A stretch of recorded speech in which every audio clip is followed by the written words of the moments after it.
Hello. Yes, I'm going to show you how to make activity 125 in OnShape.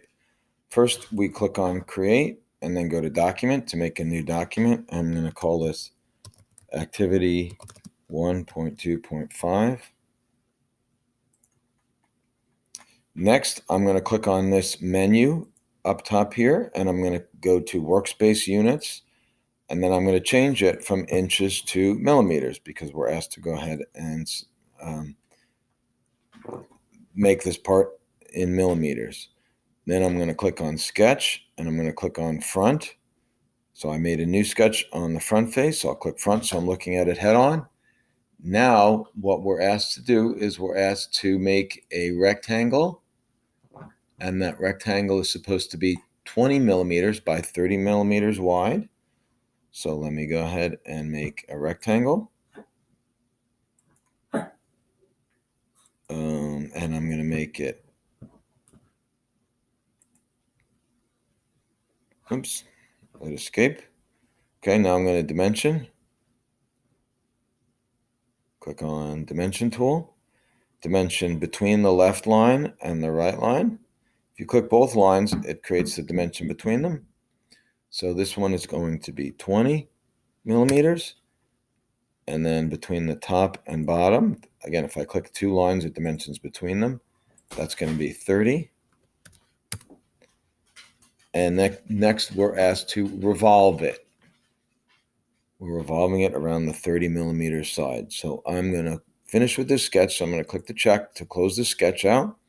When I'm revolving and extruding, I prefer to click on a corner so that way I'm seeing an isometric view, and I'm choosing the revolve tool. This is the revolve tool. It looks like part of a donut. So I click revolve, and now I'm going to click the sketch that I made. All right, that's so it chooses face of sketch one. Now I'm going to click on this button that says revolve axis, and this is what I'm spinning it around. It says to spin it around the 30 millimeter side. That's the wider side, the vertical one. So I'm going to click on that. And notice it makes a cylinder out of the part, so that looks fine. So I click on this checkbox. The next thing we're told to do is to make a new sketch on top and draw a square. So I'm going to right-click on the top, and I'm going to make a new sketch.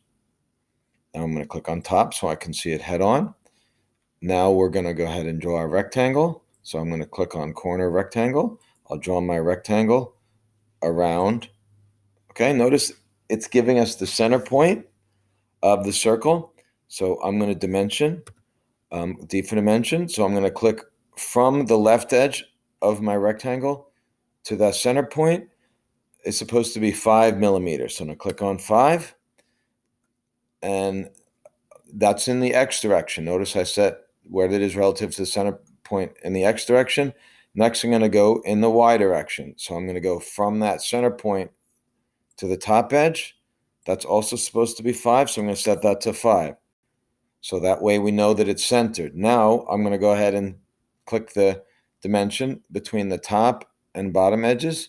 Now this is going to make the rectangle 10 wide. And now I'm going to do between the left and right edges, I'm going to make that 10 wide. So what we have is we have a rectangle, or actually it's a square that's 10 millimeters wide and 10 millimeters tall. And it's centered around the center point of our revolution. So it's 5 millimeters from each edge. Now I'm going to go ahead and extrude.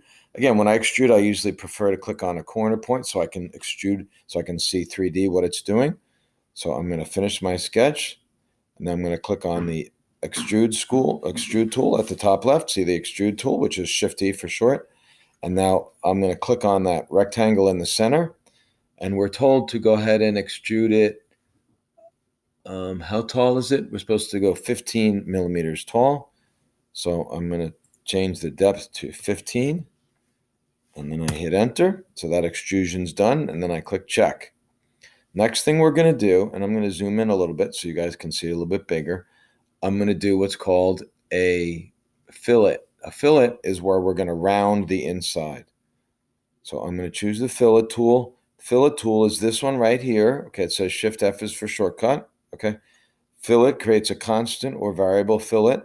Okay, it looks like fillet, but it's pronounced fillet with circular, conical, or curvature continuous cross section. So I click on the fillet tool, and what I'm going to do, notice if I go over this whole face, it gives me a rectangle. I don't want the rectangle. I'm going to just get this edge where the only thing I'm seeing is this line. So I'm going to click that. So notice we get a little curve right there, okay, called a fillet. Makes it a little bit stronger when we add a fillet like this to the inside. Okay, looks almost like a little ramp.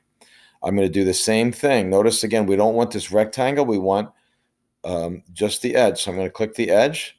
Now I need to keep working my way around. So I'm going to click this corner, next corner. I'm going to zoom in a little bit, and I'm going to go ahead and make the third one. And again, spin it around. I'm going to click that corner. I'll zoom in a little bit. And now I did the fourth corner. So I filleted all the way around. Notice there's 4 separate fillets. You can see this little edges right there. 4 separate fillets. See, it says edge of extrude 1. All 4 are separate. Okay. And it's supposed to be a 5 millimeter fillet, and that's what it defaulted to, 5 millimeters. If we were told to do a different one, we would enter that there, but that's done. So I'm going to click on check. So my fillet is done. The next thing we're told to do is to make what's called a chamfer. Now the chamfer is supposed to go on the bottom. So to be able to see the bottom, I'm going to click one of these corners on the bottom, and I'm going to zoom in so that way I can see it better. Chamfer is kind of like a bevel if I want to go ahead and shave a little bit off each edge. So that's a rib. There's a draft. And there's chamfer right there. So chamfer is just to the right of the fillet. So there's fillet. There's chamfer to the right. So I click on chamfer. And now we're told that our chamfer is supposed to be a 5 millimeter by 30 degrees. So it's not going to be an equal distance. So I have to click the down arrow, and I'm going to choose a distance at an angle because I'm given both a distance and an angle. We're told that the angle is supposed to be 30 degrees. So I'm going to type 30 for the angle. And we're told the distance is supposed to be 5, so I leave that at 5. Okay, so now I'm going to click a mouse over the bottom of our cylinder, and I'm going to click on the edge there, and it makes our fillet. Okay, there are fillets correct. Now let me just double check to make sure it looks correct, make sure it looks right. I'm going to click on the front face. Okay. And I'm zooming in a little bit. It does look right. Notice when it's filleted 30 degrees, so it's real gradual, okay? Real gradual off the edge. So that looks good. So I'm going to click on check, okay? And then I think I'm done. I'm done with this particular part, which is number 5 in activity 1, 2, 5.